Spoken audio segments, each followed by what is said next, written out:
आपको लगता है कि भारत अब भी सिर्फ डिफेंस में खेल रहा है? क्यों चीन की रातों की नींद उड़ी हुई है? क्यों वॉशिंगटन तक हलचल मच गई है? और आखिर ऐसा क्या है जो रूस ने भारत को दिया है जिससे दुनिया की सुपर पावर तक चौकन्नी हो गई है? क्या है भारत का सुपर सीक्रेट मास्टर प्लान? हर सेकंड में चौंकाने वाली डिटेल्स। इसलिए अगर आपने वीडियो स्किप किया तो शायद आप मिस कर देंगे। जय हिंद दोस्तों, आप देख रहे हैं यूपीएससी न्यूज। रूस अब भारत के लिए खुलकर मैदान में उतर आया है। वजह साफ है, कुछ देश भारत के खिलाफ एक प्रॉक्सी की तरह काम कर रहे हैं और ये बात रूस को बिल्कुल बर्दाश्त नहीं। जब इन देशों ने अपनी सीमाएं लागनी शुरू कर दी तो रूस ने भी तय कर लिया कि अब वो भी पीछे नहीं हटेगा। नतीजा, S-400 की अर्ली डिलीवरी, S-500 और Su-57 का ऑफर और स्टील्थ INS तमाल जैसे गेम चेंजर प्लेटफॉर्म्स की पेशकश। ये सब कुछ रूस के गुस्से और भारत के प्रति उसके अटूट कमिटमेंट का संकेत है। रूस ये दुनिया को दिखा देना चाहता है तो भारत का सबसे भरोसेमंद दोस्त भी चुप नहीं बैठेगा। अब आते हैं उस रहस्यमयी प्लान पर जिसने बीजिंग से लेकर वॉशिंगटन तक खलबली मचा दी है। खबरों के मुताबिक इस सीक्रेट प्लान की भनक जब अमेरिका तक पहुंची तो खुद डोनाल्ड ट्रंप जैसे दिग्गज नेता भी चौंक गए। असल में रूस ने भारत को जो Su-57 5th generation stealth fighter jet offer किया है वह कोई आम विमान नहीं है। ये चीन के J-20 माइटी ड्रैगन और पाकिस्तान को मिलने वाले J-35 के लिए सीधा जवाब है, बल्कि उनसे 2 कदम आगे है। Su-57 अपनी स्टेल्थ कैपेबिलिटीज, सुपर मैनोवरेबिलिटी और एडवांस्ड एवियोनिक्स के लिए जाना जाता है। यह दुश्मन की सीमा में चुपचाप घुसकर हमला करने वाला ऐसा हंटर है जिसकी भनक तक नहीं लगती। लेकिन असली गेम चेंजर तो S-500 Prometheus air defence system है। यह दुनिया का सबसे आधुनिक एंटी एयरक्राफ्ट और एंटी बैलिस्टिक मिसाइल सिस्टम है जो न केवल लॉन्ग रेंज बैलिस्टिक मिसाइलों और हाइपरसोनिक क्रूज मिसाइलों को गिरा सकता है बल्कि लो अर्थ ऑर्बिट सैटेलाइट्स को भी ध्वस्त कर सकता है।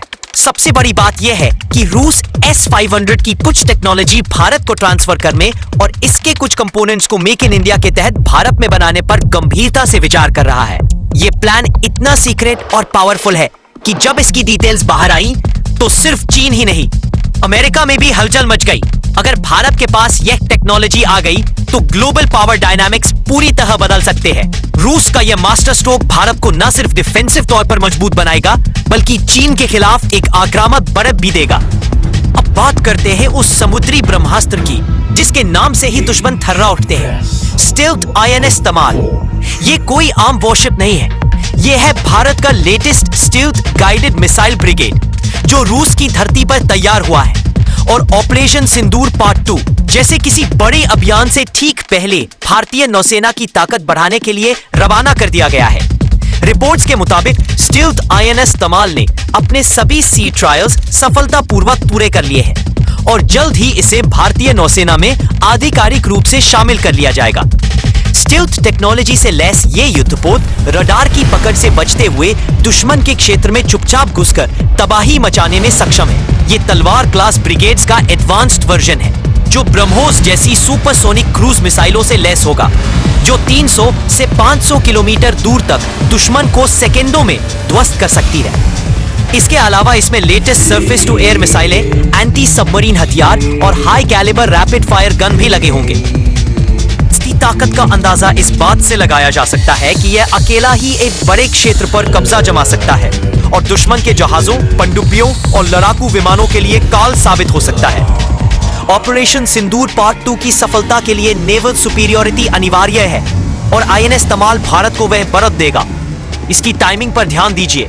जब भारत एक बड़े एक्शन की तैयारी में है तब रूस का यह तोहफा मिलना महज इत्तेफाक नहीं हो सकता। यह एक सोची समझी रणनीति का हिस्सा है। INS तमाल की मौजूदगी ही पाकिस्तान नेवी की रातों की नींद उड़ाने के लिए काफी है। यह न केवल भारत के वेस्टर्न सीबोर्ड को सुरक्षित रखेगा बल्कि जरूरत पड़ने पर दुश्मन के इलाके में घुसकर उसे पानी भी पिला सकता है। अब आते हैं उस धमाकेदार डील की तरफ जिसे अजीत डोभाल और व्लादिमीर पुतिन के बीच फाइनल किया जा सकता है। एक long term comprehensive strategic defence partnership.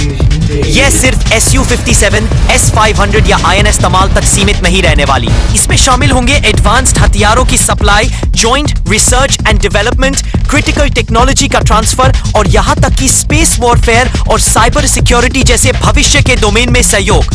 चीन को सबसे ज्यादा डर इसी बात से है। उसे डर है कि कहीं रूस भारत को ऐसी निषिद्ध टेक्नोलॉजी ना दे दे जो अभी तक सिर्फ गिने चुने देशों के पास है। सोचिए, अगर भारत को हाइपरसोनिक मिसाइल टेक्नोलॉजी या न्यूक्लियर सबमरीन निर्माण की एडवांस क्षमताएं मिल गईं, तो चीन का क्या होगा?